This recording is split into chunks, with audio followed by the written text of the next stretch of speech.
ሰላም እንዴት ናችሁ? ዲጂኔስ ዩቲዩብ ቻናል ተከታታዮች በዛሬው ፕሮግራም ይዤላችሁ የቀረብኩት ቡክ ሪቪው ይሆናል። የዚህ መጽሐፍ ርዕስ ተአምረኛው አእምሮ ይባላል። The Hidden Power of Your Mind for Limitless Success ነው የሚለው።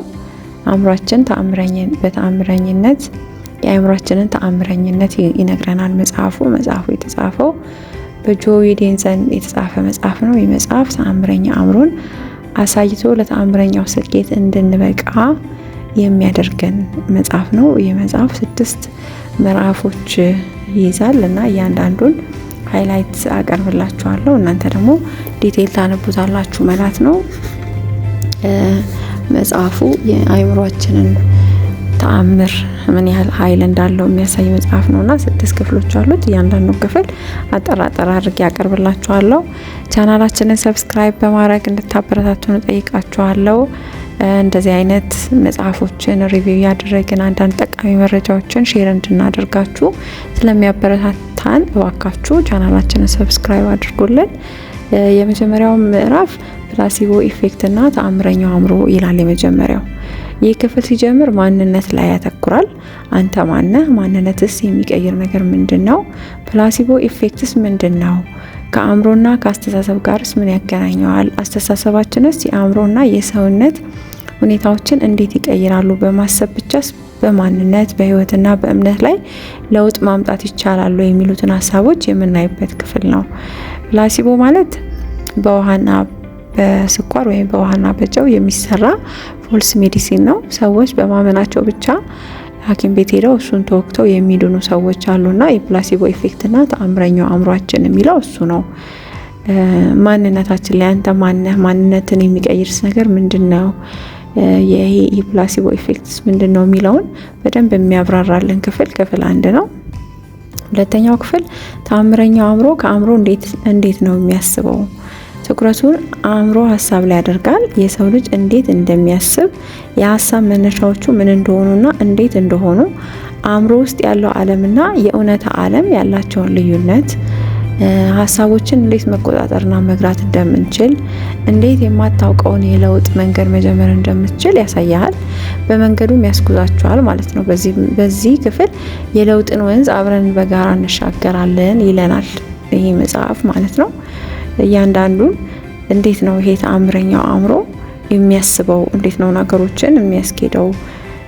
እንዴት አድርጎ ነው ሀሳባችንን መቆጣጠርና መግራት የምንችለው የሚለውን በዲቴል ያሳየናል።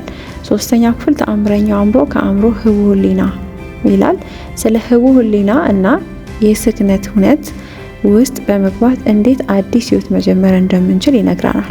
በዚህ ክፍል ላይ የማይታየውና ድብቁን የአእምሮ ክፍል ህቡ ህሊና የምንለው ማለት ነው።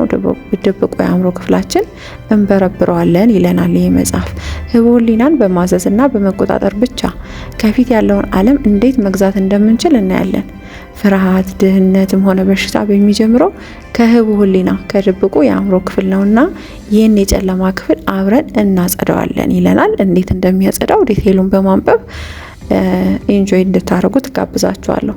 4ኛው ተአምረኛውን የአእምሮ ተጠቅመህ ሰንሰለታችንን በጥሱ ነው የሚለን። የሰው ልጅ የጊዜ የአካባቢና የእምነቱ ባሪያ ነው ይለናል።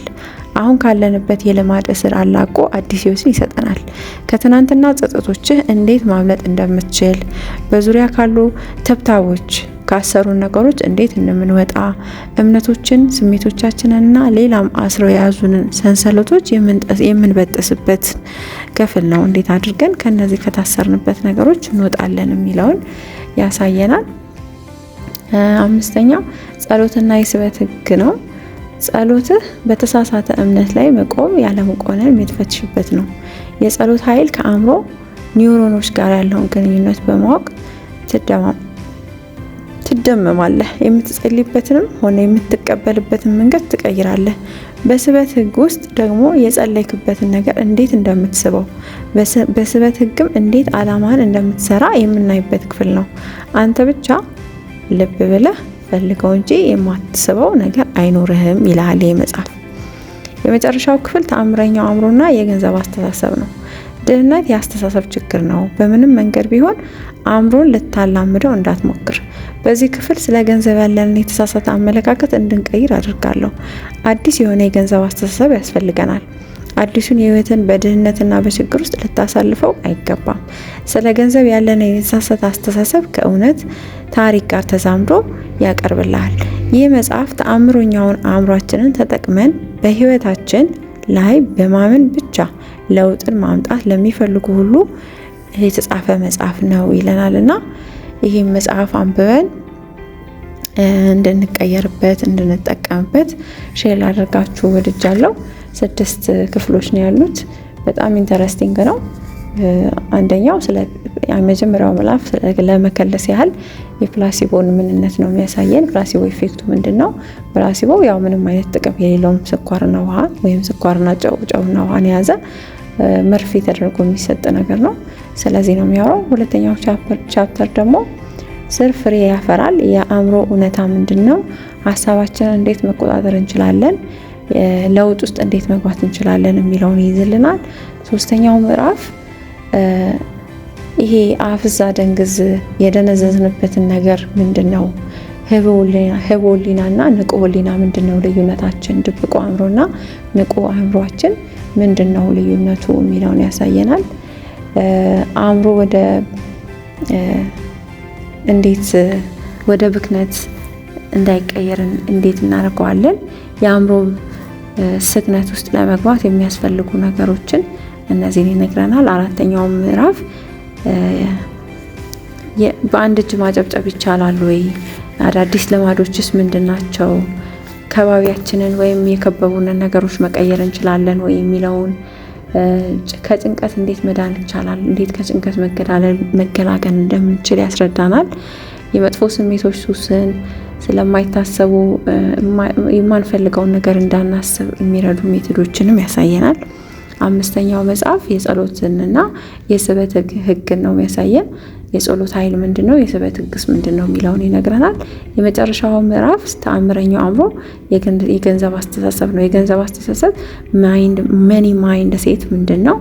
የገንዘብስ ስኬት ከስነ ልቦና አንጻር ምንድነው? ህቡ ህሊና ላይ ሀሳብን መጫን እንዴት ይቻላል የሚለውንም ያሳየናል ማለት ነው። መጽሐፉን ኢንጆይ እንድታረጉነትና እንድትጠቀሙበት ጋብዛችኋለሁ። ስላዳመጣችሁኝ አመሰግናለሁ። በሌላ ጊዜ ሌላ መጽሐፍ ይዤላችሁ ቀርባለሁ። ቻናላችንን ሰብስክራይብ እንድታረጉ ጠይቃችኋለሁ። መልካም ቀን።